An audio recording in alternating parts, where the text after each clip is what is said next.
ॐ शं शनिश्चराय नमः। ॐ शं शनिश्चराय नमः। ॐ शं शनिश्चराय नमः। ओम शम शनैश्चराय नमः। प्रिय बंधुओं नमस्कार। शनिदेव भाग 1। आज हम जानेंगे शनिदेव की साढ़े साती के प्रभाव। आज आपको अपनी इस वीडियो के माध्यम से जानकारी देंगे कि यह साढ़े साती क्या है और यह कब आती है, इसके जीवन पर क्या क्या प्रभाव पड़ते हैं। प्रिय बंधुओं, साढ़े का मतलब होता है आधा और साती का मतलब होता है 7, जिसका सीधा अर्थ हुआ 7.5। प्रिय बंधुओं, यही 7.5 वर्ष की निरंतर चलने वाली अवधि होती है, जिसे हम सब दुनियावी लोग शनि की साढ़े साती के नाम से जानते हैं। प्रिय बंधुओं, जब भी शनिदेव का नाम आता है अक्सर लोग भयभीत हो जाते हैं, उनका माथा ठनक जाता है, मन में तरह तरह के प्रश्न उठते हैं कि अब शनिदेव की महादशा, अंतरदशा, ढैया या साढ़े साती की अवधि शुरू हो रही है। ना जाने हमारी जिंदगी में कैसे कैसे कष्ट आने वाले हैं, हमारी सेहत कैसी रहेगी, हमारी आयु पर इसका क्या प्रभाव पड़ेगा, कैसा रहेगा हमारा व्यापार, कहीं हमारी नौकरी पर तो इसका कोई बुरा प्रभाव नहीं पड़ने वाला। मित्रों, यहाँ मैं आपको यह बता दूं कि शनिदेव हमारे जीवन में सुखों को हरने वाले ही नहीं हैं, बल्कि वह हमारे जीवन में कार्य प्रणाली से प्रसन्न होकर और प्रारब्ध अनुसार हमारी जन्म पत्री में अच्छे स्थानों पर बैठे हों तो हमें अपनी इन अवधियों में करोड़ोंपति भी बना सकते हैं, राजनीति के शिखर पर पहुंचा देते हैं, समाज में यश मान कीर्ति का पताका लहराने लगता है, लोग आपके प्रभाव का लोहा मानने लगते हैं, व्यापार में उन्नति प्रदान करते हैं, नौकरी में भी पदोन्नति प्राप्त होती है, इंसान को अच्छा न्यायाधीश, अच्छा वकील या अच्छा इंजीनियर बनने का यश प्राप्त होता है। अगर कोई पहले से ही इस क्षेत्र में हो तो उन्हें अच्छी सफलता मिलती है। प्रायः देखने में आया है, अगर कोई जज पहले से अपने कार्यभार में है तो उनसे कोई ऐसा फैसला करवाएंगे जिससे उस जज को पदोन्नति मिलती है, लोग उनके इंसाफ के कायल हो जाते हैं। मित्रों, इतना सुनने के बाद आपके मन में निश्चित तौर पर यह चल रहा होगा, यह कैसे हो सकता है कि शनिदेव किसी के लिए तो शुभ ही शुभ और किसी के लिए अशुभ ही अशुभ करते हैं, ऐसा क्यों है? मित्रों, इसका सीधा सीधा जवाब यही है, शनिदेव न्यायाधीश हैं, इनको देवताओं से विभाग यही मिला हुआ है। अतः जो लोग नेक काम करते हैं, गरीब मजदूर का हक नहीं मारते, धोखा फरेब करके धन नहीं कमाते, भूखों को खाना खिलाते हैं, गरीब बच्चों को पढ़ाई में उनकी कॉपी किताबें खरीद कर या उनकी फीस देकर उनकी मदद करते हैं, मांस मदिरा के नशे में डूबे नहीं रहते और समाज से कटे कटे नहीं रहते, साधुओं की सेवा करते हैं, तो निश्चित तौर पर शनिदेव की समय अवधि में शनिदेव प्रसन्न होकर उनको धन से माला माल कर देते हैं, अच्छी कोठियों का सुख देते हैं, अच्छे अच्छे वाहन का भी आपको सुख मिलता है और समाज में यश मान कीर्ति देते हैं। अगर आपने गलत रास्तों से धन कमाया है और धोखा फरेब किया है, मजदूरों पर जुल्म ढाए हैं, लोगों की मजबूरी का नाजायज फायदा उठाकर लोगों की जायदादों को हड़प किया है, सारा दिन नशे में डूबकर समाज से कटे कटे रहे हैं, तो जैसे ही शनि देव की अवधि आती है तो यह अपनी महादशा, अंतरदशा, साढ़े साती, ढैया आदि के समय में आपको आकस्मिक धन का नुकसान, पैसे का डूबना, अचानक अनहोनी घटनाओं का होना, आग लगना, धक्का पड़ना, ओपरी कसर का होना, छल होना, समाज में छोटे छोटे आदमियों से अपमानित होना शुरू होता है। इंसान को तब याद आता है अपना गुजरा हुआ जमाना और उसके मुताबिक किया गया शनिदेव का इंसाफ।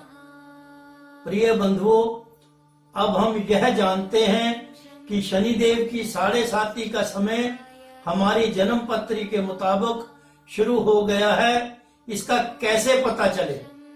इसे जानने के लिए आप किसी भी पंचांग या ऐसे कई हिंदू कैलेंडर मार्केट में उपलब्ध होते हैं जिनके माध्यम से जान सकते हैं कि शनि वर्तमान राशि छोड़कर अपनी अगली राशि में कब प्रवेश कर रहे हैं।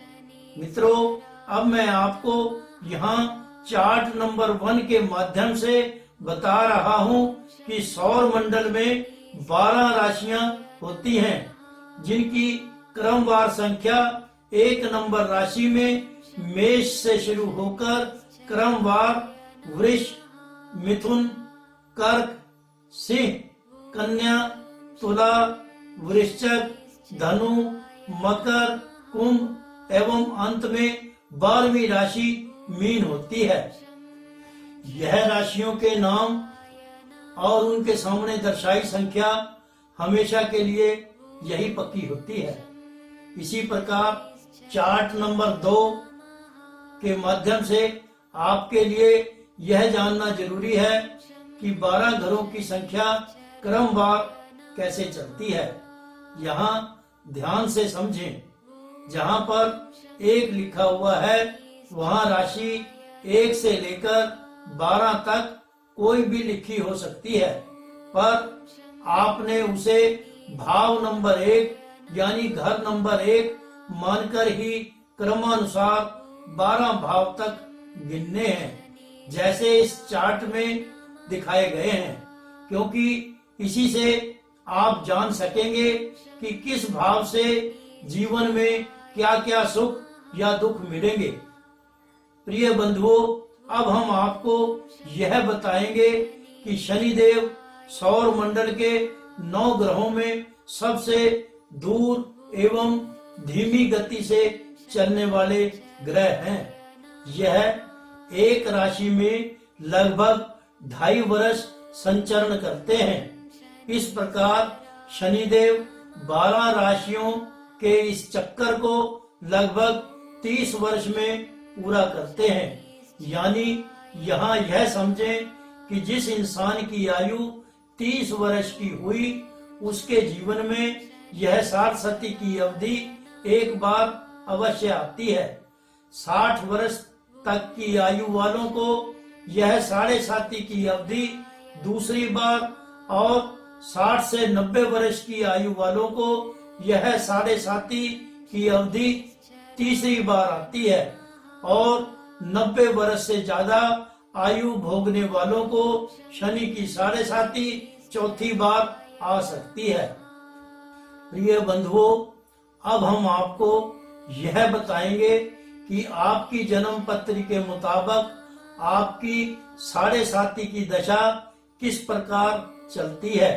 इसके लिए आप अपनी जन्म पत्री में यह देखें कि चंद्रमा कितने नंबर वाली राशि पर है। जब चंद्रमा से 12वीं राशि पर शनि आएंगे तो 60 के पहले 2.5 साल की अवधि शुरू होगी। अगले 2.5 वर्ष की अवधि तुम्हारी राशि पर संचरण करेंगे और अंतिम 2.5 वर्ष का काल शुरू होगा जब शनिदेव आपकी जन्म राशि से दूसरे भाव में बैठे राशि में प्रवेश करेंगे। इसी प्रकार 2.5 वर्ष जमा 2.5 वर्ष जमा 2.5 वर्ष कुल 7.5 वर्ष की अवधि का काल पूरा होता है। प्रिय बंधुओं, अब मैं आपको समझाने की दृष्टि से एक अलग उदाहरण द्वारा बताना चाह रहा हूँ। मान लीजिए आपकी जन्म राशि में 11 नंबर लिखा है, यानी कि आपकी जन्म राशि कुंभ है। तो शनि की 7.5 का पहला ढैया आप पर 24 जनवरी 2020 को जब शनिदेव मकर राशि में प्रवेश करके आए थे तब से शुरू हुआ, क्योंकि आजकल शनिदेव मकर राशि में संचरण कर रहे हैं। यहाँ लगभग 2.5 वर्ष बिताने के बाद शनिदेव 2.5 वर्ष कुंभ यानी आपकी जन्म राशि में, तदोपरांत 2.5 वर्ष अगली राशि यानी मीन राशि में संचरण करेंगे।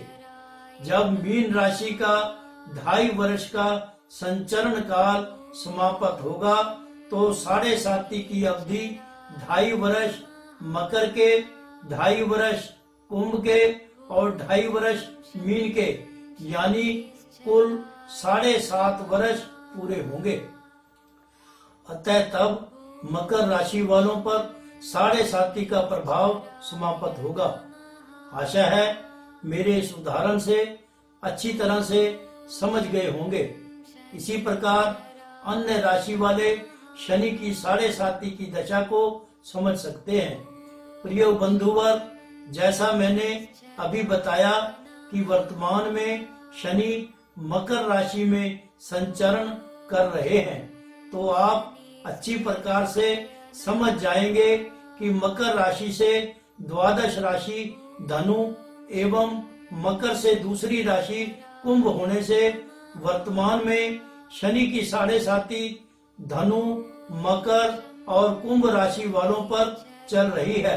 अतः इन राशि वालों को शनि के उपाय कर लेने चाहिए। प्रिय बंधुओं, अब यह बताना है कि किन किन राशि वालों को शनि शुभ हुआ करते हैं। इसके लिए मकर और कुंभ राशि के स्वामी शनिदेव खुद हुआ करते हैं और तुला राशि में यह उच्च के हो जाते हैं। अतः इन राशि वालों को अपनी अवधि में अधिक से अधिक माला माल बनाते हैं और सर्वोत्तम फल देते हैं। वृष, मिथुन, कन्या इनकी मित्र राशियां होती हैं। इन राशियों में भी शनिदेव शुभ फल देते हैं, लेकिन यह शुभ फल तभी प्राप्त होता है अगर हमने गलत काम नहीं कर रखे, क्योंकि मैंने पहले आपको बताया है कि शनिदेव न्यायाधीश हैं और जब उनका समय आएगा तो इंसाफ तो वह करेंगे।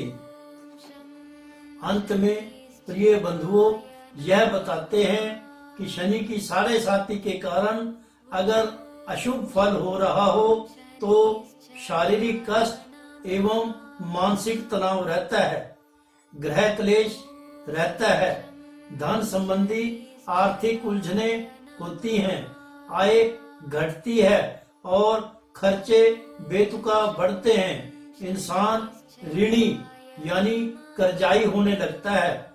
बनते कामों में बाधाएं आती हैं। इंसान को बीमारियां घेर लेती हैं।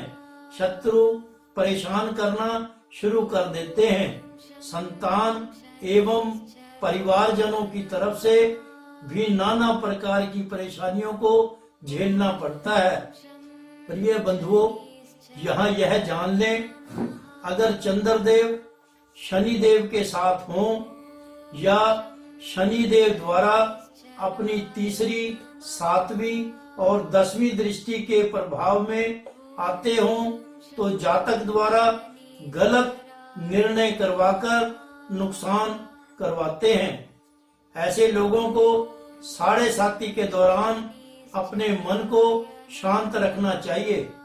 कोई भी अहम फैसला जल्दबाजी में ना कर सोच विचार कर करना चाहिए। याद रहे, अगर चंद्रदेव यहाँ उच्च के होकर बैठे हों तो इन दो दृष्टियों का प्रभाव ना के बराबर होता है।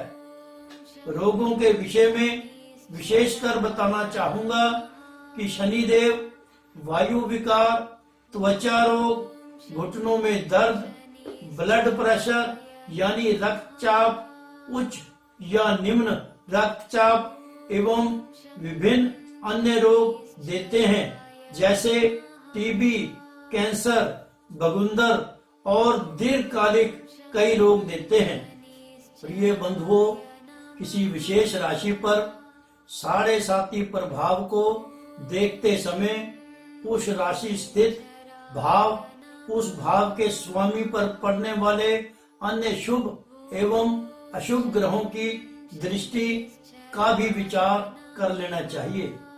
एक अच्छे ज्योतिषी को सभी योगों को ध्यान में रखकर ही अपना फलादेश कहना चाहिए। प्रिय बंधुओं, अब आप यह जानने के लिए उत्सुक होंगे कि ऊपर बताए गए दोषों की शांति के लिए कौन कौन से शनि के उपाय करें, जिससे हमें शनि देव की कृपा प्राप्त हो सके और अपने बुरे वक्त को अपने अनुकूल बना सकें। प्रिय बंधुओं, यह जानने के लिए देखें मेरी आगामी वीडियोस, जिसमें मैं यह बताऊंगा कैसे होंगे शनिदेव शांत, कैसे करें शनिदेव को प्रसन्न और क्या है इसकी विधि एवं उपाय। प्रिय बंधुओं, यद्यपि यह वीडियो शनि की साढ़े साती प्रभाव को ध्यान में रखकर बनाई गई है, लेकिन जल्दी ही आप मेरी आगामी वीडियो के माध्यम से यह भी जानेंगे कि शनिदेव 12 भावों में संचरण के दौरान क्या क्या फल देते हैं। इसको विस्तार पूर्वक बताने के लिए हमारा पूर्ण प्रयास रहेगा। ये बंधुओं, आशा है मेरी यह वीडियो आपको पसंद आई होगी।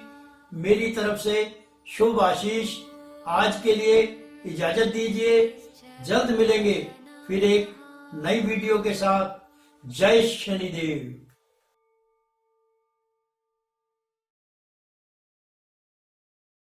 प्रिय बंधुवर, हमारी नई नई वीडियोस देखने के लिए आज ही आप हमारे YouTube चैनल और Facebook पेज से जुड़ें। YouTube चैनल नाथ एस्ट्रोलॉजर से जुड़ने के लिए सब्सक्राइब कर घंटी का बटन दबाना ना भूलें और इसी तरह हमारे Facebook पेज से जुड़ने के लिए नाथ एस्ट्रोलॉजर पेज के लाइक वाले बटन को दबाएं ताकि आप हमें फॉलो कर सकें। धन्यवाद। सत श्री अकाल साथियों, साडी नई नई वीडियोस देखने वास्ते तुसी साडे YouTube चैनल ते Facebook पेज नाल जुड़ो। YouTube चैनल नाथ एस्ट्रोलॉजर नाल जुड़न वास्ते सबसक्राइब कर घंटी दा बटन दबना ना भुल्लिओ ते इसी तरह याद रखियो साडे Facebook पेज नाल जुड़न वास्ते नाथ एस्ट्रोलॉजर पेज दे लाइक वाले बटन नूं दबो ताकि तुसी सानू फॉलो कर सको। धन्यवाद। Hello friends, watch our new religious videos and for new astrological updates, join our YouTube channel and Facebook page. You can see regularly our astrological videos on our YouTube channel Nath Astrologer by subscribe us and by press the bell icon. And for our Facebook page Nath Astrologer, press like to follow us. We will meet you soon with new video. Thanks.